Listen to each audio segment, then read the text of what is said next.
Hello ನಮಸ್ಕಾರ, welcome back to my YouTube channel. ನಾನು ನಿಮ್ಮ ಪ್ರೀತಿಯಾದ ಮಾತಾಡ್ತಿದ್ದೀನಿ. ಇವಾಗ ಟೈಮು ಅರೌಂಡ್ 6:30 ಆಗ್ತಾ ಬರ್ತಾ ಇದೆ. ಸೊ ಇವತ್ತಿನ ವಿಡಿಯೋ ಏನಪ್ಪ ಅಂತಂದರೆ, ಆಫ್ಟರ್ ಲಾಂಗ್ ಟೈಮ್ ನಾನು ತಿರುವಣ್ಣಾಮಲೆಗೆ ಹೋಗ್ತಿದ್ದೀನಿ. ಸೊ ನನ್ನ ಜೊತೆ ಯಾರೆಲ್ಲ ಬರ್ತಾರೆ ಅಂತ ಈ ವಿಡಿಯೋದಲ್ಲಿ ನೋಡಿದ್ರಂತೆ. ಮಾರ್ನಿಂಗ್ ಅಷ್ಟು ಬೇಗ ಟಿಫನ್ ಮಾಡೋಕ್ಕಾಗಲ್ಲ ಅಂತ ಕಾಫಿ ಕುಡ್ಕೊಂಡು ನಾನು ಹೊರಟೆ. ಸೊ ಗೈಸ್, ನಾನು ಇವಾಗ ರೆಡಿ ಆಗಿಬಿಟ್ಟು ಹೋಗ್ತಾ ಇದ್ದೀನಿ. ನನಗೆ ಬಸ್ ಸ್ಟಾಪ್ ತನಕ ಡ್ರಾಪ್ ಮಾಡೋದಕ್ಕೆ ನಮ್ಮಮ್ಮ ಬರ್ತಾಯಿದ್ದಾರೆ. ಬೆಳಗಿನ ಜಾವ ಆಗಿರೋದ್ರಿಂದ ಏನೂ ರೆಡಿ ಆಗಿಲ್ಲ. ರೇಖಾ ಅವರೆಲ್ಲ ನನಗೆ 6 ಗಂಟೆಗೆ ಬಾ ಅಂತಂದ್ಬಿಟ್ಟು ಅವರೇ 6:30 ಆದರೂ ಇನ್ನೂ ಬಂದಿಲ್ಲ. ಗೈಸ್, ಹೋಗ್ಬಿಟ್ಟು ತೋರಿಸ್ತೀನಿ ಅವ್ರನ್ನ. ನಮ್ಮ ಏರಿಯಾದಲ್ಲಿ ದಿನ ನೈಟೆಲ್ಲ ಮಳೆ ಬರುತ್ತೆ ಗೈಸ್. ಫುಲ್ಲು ರೋಡೆಲ್ಲ ಕೆಸರಾಗ್ಬಿಟ್ಟಿದೆ. ನಮ್ಮ ಏರಿಯಾ ರೋಡ್ ನೋಡಿ ಹೆಂಗೆ ಸಿಕ್ಕಾಪಟ್ಟೆ ಕೆಟ್ಟದಾಗಿದೆ. ಅದರಲ್ಲಿ ನಾನು ಈ ಥರ ವೈಟ್ ಪ್ಯಾಂಟ್ ಹಾಕ್ಕೊಂಡು ಕಷ್ಟಪಟ್ಟು ನಡೀತಿದ್ದೀನಿ. ಅವ್ರು ಆಲ್ರೆಡಿ ಇದ್ದಾರೆ. ನಾನು ಈ ಚಿಕ್ಕ ಬಾಟಲ್ ಇಟ್ಕೊಂಡು ಚಿಕ್ಕ ಬ್ಯಾಗ್ ತೊಗೊಂಡು ಕಷ್ಟಪಟ್ಟು ಹೋಗೋಣ ಬೇಡವಾ ಅಂತ ಹೋಗ್ತಾಯಿದ್ದೀನಿ. ಅಂದರೆ ಹೋಗ್ಬೇಕಂತಲೇ ಹೋಗ್ತಾಯಿದ್ದೀನಿ, ಬಟ್ ಬೇಗ ನಡೆಯೋದಕ್ಕೆ ಆಗ್ತಾಯಿಲ್ಲ.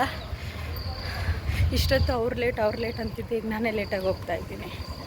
ನಮ್ಮ ರೋಡ್ ಪರಿಸ್ಥಿತಿ ಮೊನ್ನೆ ಅಂದರೆ ಥರ್ಸ್ಡೇ ನಮ್ಮ ಏರಿಯಾ ಹತ್ರ ಒಂದು ಅನಂತನಗರ ಅಂತ ರೋಡ್ ಇದೆ. ಅಲ್ಲಿ ಒಂದು ಲೇಡಿ ಸ್ಕೂಟಿಯಲ್ಲಿ ಹೋಗ್ಬೇಕಾದ್ರೆ ಮಗು ಜೊತೆ ಡೇ ಕೇರಿಂದ ಕರ್ಕೊಂಡು ಹೋಗ್ಬೇಕಾದ್ರೆ ಸೊ ಮಗು ಉಳ್ಕೊಂಡಿದ್ದೆ.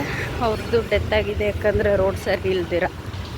ಗೈಸ್, ಯೂಶ್ವಲಿ ಎಲ್ಲಾದರೂ ಹೋಗಬೇಕಾದ್ರೆ ನನ್ನ ಫ್ರೆಂಡ್ಸ್ ಎಲ್ಲ ನನಗೆ ಕರೆದಾಗ, ಅಂದರೆ ಕೆಲ್ಸಕ್ಕೆ ಹೋಗ್ಬೇಕಾದ್ರೆ 8 ಗಂಟೆ ಅಂದರೆ 8:30 8:30 9 ಗಂಟೆ ಈ ಥರ ಅರ್ಧ ಗಂಟೆ ಲೇಟ್ ಹೋಗ್ತೀನಿ.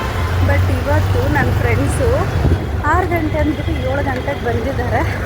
ಆ್ಯಂಡ್ ಅವ್ರು ಕಾಲ್ ಮಾಡಿದಾಗ ನಾನು ಮನೆಗೆ ಬಿಟ್ಟೆ. ಸೊ ಇವಾಗ ಹೋಗಿ ರೀಚ್ ಆಗೋ ಅಷ್ಟರಲ್ಲಿ ಸಿಕ್ಕಾಪಟ್ಟೆ ಟೈಮಿಂಗ್ ಆಗಿಲ್ಲ, 7 ಗಂಟೆ ಆಗಿದೆ. ಫಸ್ಟ್ ಟೈಮ್ ನಮ್ಮ ಏರಿಯಾದಲ್ಲಿ ಬ್ಲಾಗ್ ಮಾಡ್ತಿದ್ದೀನಿ. ಎಲ್ಲರೂ ನೋಡ್ಕೊಂಡು ಹೋಗ್ತಾರೆ ಏನು ಮಾತಾಡ್ತಾಳೆ ಅಂತೆಲ್ಲ. ನೋಡಿ ಗೈಸ್, ನನ್ನ ಫ್ರೆಂಡ್ಸ್ ಎಲ್ಲ ಜಿಂಗ್ ಅಂತ ರೆಡಿಯಾಗ್ಬಿಟ್ಟು ಬಂದ್ಬಿಟ್ಟವ್ರೆ. ಹಾಯ್ ಮಾಡೆ. ಹಾಯ್ ರಂಜಿತಾ, ಹೇಗಿದ್ದೀರಾ? ಗೈಸ್, ಇವಾಗ ಎಲ್ಲರೂ ಬಂದಿದ್ದೀವಿ. ನಾವು ಹತ್ತಿರದಲ್ಲೇ ಬಸ್ ಸ್ಟಾಪಲ್ಲಿ ಇದ್ದೀವಿ.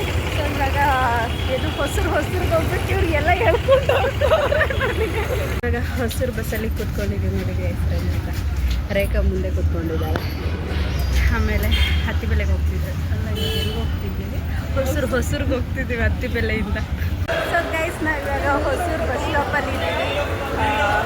ನಾನು ಆ್ಯಕ್ಚುಲಿ ದೋಸೆ ತೊಗೊಂಬಂದಿದ್ದೆ. ರಂಜಿತಾಗೆ ದೋಸೆ ಅಂದರೆ ಇಷ್ಟ ಇಲ್ಲ ಅಂತ. ಸೊ ಅವಳು ಹೋಟೆಲ್ಗೆ ಹೋಗ್ತಾ ಇದ್ದಾಳೆ ಆ್ಯಂಡ್ ನಾವು ಅವಳ ಜೊತೆ ಹೋಗ್ತಾ ಇದ್ದೀವಿ. ಸೊ ಇಲ್ಲೆಲ್ಲೋ ಹೋಟೆಲ್ ಇದೆ, ಗೊತ್ತಿಲ್ಲ. ಹೋಟೆಲ್ಗೆ ಬಂದಿದ್ದೀವಿ. ಹೋಟೆಲ್ ಖಾಲಿ ಇದೆ ಬಿಕಾಸ್ ಇಟ್ಸ್ ಅರ್ಲಿ ಮಾರ್ನಿಂಗ್, ಅದಕ್ಕೆ. ಆ್ಯಂಡ್ ನಾನು ತಿರುವಣ್ಣಾಮಲೆಗೆ ಹೋದಾಗೆಲ್ಲ ವೀಡಿಯೋ ಎಲ್ಲ ಮಾಡಲ್ಲ ಗೈಸ್, ಭಕ್ತಿಯಿಂದ ಪ್ರದಕ್ಷಿಣೆ ಮಾಡಬೇಕು ಅದಕ್ಕೆ. ಇವಾಗ ನಮಗೆ ಬಸ್ ಸಿಕ್ಕಿದೆ. ಸೊ ಬಸ್ಸಲ್ಲಿ ನಾವು ಇವಾಗ ಕುತ್ಕೊಂಡಿದ್ದೀವಿ, ಫ್ರಂಟಲ್ಲೇ ಕುತ್ಕೊಂಡಿದ್ದೀವಿ. ಆ್ಯಕ್ಚುಲಿ ಆವಾಗಲೇ ಒಂದು ಬಸ್ ಬಂದಿತ್ತು, ಅದು ಕೃಷ್ಣಗಿರಿ ಅಂತ ಬೋರ್ಡ್ ಹಾಕ್ಬಿಟ್ಟು ಆಮೇಲೆ ತಿರುವಣ್ಣಾಮಲೆ ಅಂತ ಹಾಕ್ಬಿಟ್ರು. ಸೊ ರೇಖಾ ಅದಕ್ಕೆ ಹಾಕಲಿಲ್ಲ. ಈಗ ಇನ್ನೊಂದು ಬಸ್ಸಲ್ಲಿ ಕುತ್ಕೊಂಡಿದ್ದೀವಿ ಗೈಸ್. ಇವಾಗ ಇಲ್ಲೊಂದು ಉದಯನ್ ಹೋಟೆಲ್ ಅಂತ ಇದೆ, ಅಲ್ಲಿ ಊಟಕ್ಕೆ ನಿಲ್ಲಿಸಿದ್ದಾರೆ. ಇವರೆಲ್ಲ ಸ್ವಲ್ಪ ರೆಸ್ಟ್ ಮಾಡ್ತಿದ್ದಾರೆ. ನಾನು ಬ್ರೇಕ್ಫಾಸ್ಟ್ ಮಾಡೋದಕ್ಕಂತ ಸ್ಟಾಪ್ ಕೊಟ್ಟಿದ್ರು, ಬಟ್ ನಾನು ಆಲ್ರೆಡಿ ಮನೆಯಿಂದನೇ ದೋಸೆ ಮತ್ತು ಪಲ್ಯನ ತೊಗೊಂಡು ಬಂದಿದ್ದೆ. ರಂಜಿತಾಗೆ ದೋಸೆ ಇಷ್ಟ ಇಲ್ಲ ಅಂತ ಅಂದ್ಬಿಟ್ಟು ಹೋಟೆಲಲ್ಲಿ ಇಡ್ಲಿ ಮತ್ತು ವಡೆ ತಿಂದಳು. ನಾನು ರೇಖಾ ದೋಸೆ ತಿಂದ್ಬಿಟ್ಟು ಮತ್ತು ನಮ್ಮ ಪ್ರಯಾಣನ ಕಂಟಿನ್ಯೂ ಮಾಡಿದ್ವಿ. ನಾವಿವಾಗ ತಿರುವಣ್ಣಾಮಲೆ ಹತ್ರ ರೀಚ್ ಆದ್ವಿ. ಇನ್ನು ಎಷ್ಟು ದೂರ ಇದೆ ರೇಖಾ? ಇನ್ನೂ ಎಷ್ಟು ದೂರ ಇದೆಯೇ? ಆ ಬೋರ್ಡಲ್ಲಿ ಇತ್ತಲ್ಲ, ನೋಡಿಲ್ಲ ಅಂತ ಗೈಸ್, ಹೋಗ್ಬಿಟ್ಟು ಹೇಳ್ತೀವಿ. ಫುಲ್ಲು ಬಿಸಿಲು, ಶೆಕೆ ಕುತ್ಕೊಂಡ್ಬರ್ತಾ ಇದೆ. ಇವಾಗ ರೇಂಜ್ ಆಗಿದ್ದೀವಿ. ಇವಾಗ ನಾವಿಲ್ಲಿ ಸೊ ಗೈಸ್, ನಾವು ಇವಾಗ ಟೆಂಪಲ್ಗೆ ರೀಚ್ ಆಗಿದ್ದೀವಿ. ಅಲ್ಲಿ ಈ ಥರ ಬಟ್ಟು ಎಲ್ಲ ಇಟ್ಟರು. ಆದರೆ ಲಾಸ್ಟ್ ಟೈಮ್ ಬಂದಾಗ ಬೇರೆ ಥರ ಇಟ್ಟಿದ್ರು. ಮತ್ತು ಏನು ಕರ್ಪೂರ ಎಲ್ಲ ತೊಗೊಂಡ್ಬಿಟ್ಟು ಹೋಗ್ತಾ ಇದ್ದೀವಿ. ಸೊ ನೋಡ್ತಾ ಇರ್ಬೋದು, ಟೆಂಪಲು ಸಖತ್ತಾಗಿದೆ. ಗಿರಿ ಪ್ರದಕ್ಷಿಣೆ ಮಾಡಬೇಕು. ನಾವು ಟೆಂಪಲ್ಗೆ ರೀಚ್ ಆಗಿ ಇಲ್ಲಿ ಗಿರಿ ಪ್ರದಕ್ಷಿಣೆ ಇವಾಗ ಸ್ಟಾರ್ಟ್ ಮಾಡ್ತೀವಿ. ಅವಾಗ ಫೋನೆಲ್ಲ ಯೂಸ್ ಮಾಡೋದು ಬೇಡ ಅಂತ ಅಂದ್ಕೊಂಡಿದ್ದೀನಿ.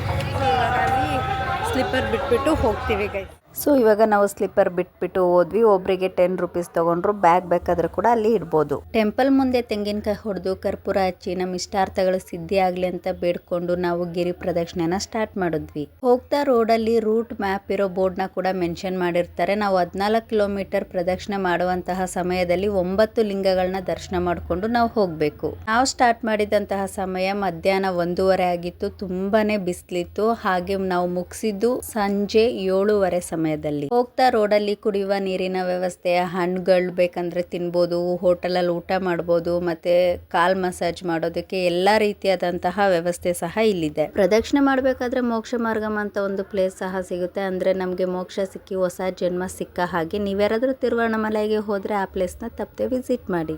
ನಾವು ಗಿರಿ ಪ್ರದಕ್ಷಿಣೆನ ಮುಗಿಸೋ ಅಷ್ಟರಲ್ಲಿ 7:30 ಆಗಿತ್ತು. ಅದಾದ್ಮೇಲೆ ನಾವು ಬೆಳಿಗ್ಗೆ ಟಿಫನ್ ಮಾಡಿದ್ದು ಮತ್ತೆ ಊಟನೇ ಮಾಡಿರ್ಲಿಲ್ಲ. ಸೊ ಊಟ ಮಾಡಿಬಿಟ್ಟು ಆಮೇಲೆ ದೇವ್ರ ದರ್ಶನ ಮಾಡೋಣ ಅಂತ ಅನ್ಕೊಂಡ್ವಿ. ನೀವು ಅಬ್ಸರ್ವ್ ಮಾಡ್ಬೋದು, ಹೊರಗಡೆ ಸೆಕೆ ಆಗ್ತಾ ಇರುತ್ತೆ, ಒಂದು ರೇಂಜಿಗೆ ಬಿಸಿಲಿರುತ್ತೆ, ಟೆಂಪ್ರೇಚರ್ ಹೀಟ್ ಇರುತ್ತೆ. ಬಟ್ ನೀವು ಟೆಂಪಲ್ ಒಳಗಡೆ ಎಂಟರ್ ಆದ ತಕ್ಷಣ ಇನ್ನೇನು ದೇವ್ರನ್ನ ನೋಡಬೇಕು ಅಂತ ಟೈಮಲ್ಲಿ ನಿಮಗೆ ಫುಲ್ಲು ಸೆಕೆ ಆಗುತ್ತೆ. ತುಂಬ ಒಂಥರ ಬಿಸಿ ಇರೋ ಫೀಲ್ ಆಗುತ್ತೆ. ಬಿಕಾಸ್ ಅಲ್ಲಿರೋದು ಅಗ್ನಿದೇವ. ದೇವ್ರ ದರ್ಶನ ಎಲ್ಲ ತುಂಬಾ ಚೆನ್ನಾಗಾಯಿತು. ಮತ್ತು ನಾವು ಹೋಗಿರೋಂತಹ ಟೈಮಲ್ಲಿ ಅಗ್ನಿಕೊಂಡ ಸಹ ನಡೀತಿತ್ತು. ಅದಕ್ಕೆಲ್ಲ ಪ್ರಿಪ್ರೇಷನ್ ಮಾಡ್ತಿದ್ರು. ನಾವು ದೇವ್ರ ದರ್ಶನ ಮಾಡಿ ಹೊರಗಡೆ ಸ್ವಲ್ಪ ಹೊತ್ತು ಕೂತಿದ್ದು. ಆಮೇಲೆ ಮನೆ ಕಡೆ ಹೊರಟ್ವಿ. ನಾವು ಎಕ್ಸಾಕ್ಟಾಗಿ 8:30ಗೆ ಒಳಗಡೆ ಹೋಗಿ 10ಗೆ ದರ್ಶನ ಮುಗೀತು. ಅಂದರೆ 1.5 ಅವರ್ ತೊಗೊಂತು. ಅದಾದಮೇಲೆ ಸ್ವಲ್ಪ ಹೊತ್ತು ಕೂತ್ಕೊಂಡು ರೆಸ್ಟ್ ಮಾಡಿ ಆಮೇಲೆ ಮನೆ ಕಡೆ ಹೊರಟ್ವಿ. ಸೊ ಗೈಸ್, ಇವಾಗ ನಾವು ದರ್ಶನ ಎಲ್ಲ ಮಾಡಿ ಮುಗಿದು ನಾವು 1:30ಗೆ ಸ್ಟಾರ್ಟ್ ಮಾಡಿದ್ದು. 7:30ಗೆ ಏನೋ ಗಿರಿ ಪ್ರದಕ್ಷಿಣೆ ಮುಗೀತು. ಆಮೇಲೆ ಊಟ ಎಲ್ಲ ಮಾಡಿಬಿಟ್ಟು ದರ್ಶನಕ್ಕೆ ಹೋಗಿದ್ವಿ. ಇವಾಗ ಟೈಮ್ ಎಕ್ಸಾಕ್ಟ್ 10:15 ಆಗಿದೆ. ಸೊ ಇನ್ನೊಂದು ಸ್ವಲ್ಪ ತಿದ್ಬಿಟ್ಟು 12 o'clockಗೆ ಬಸ್ ಹತ್ಕೊಂಡು ಹೋಗ್ತೀವಿ. ಇದಿಷ್ಟು ಇವತ್ತಿನ ವ್ಲಾಗ್ ಆಗಿತ್ತು. ಈ ವಿಡಿಯೋ ಇಷ್ಟ ಆಗಿರೋ ಲೈಕ್ ಮಾಡಿ, ಶೇರ್ ಮಾಡಿ, ಕಮೆಂಟ್ ಮಾಡಿ, ಹಾಗೆ ನನ್ನ ಚಾನಲ್ಗೆ ಸಬ್ಸ್ಕ್ರೈಬ್ ಮಾಡಿ. Thank you for watching.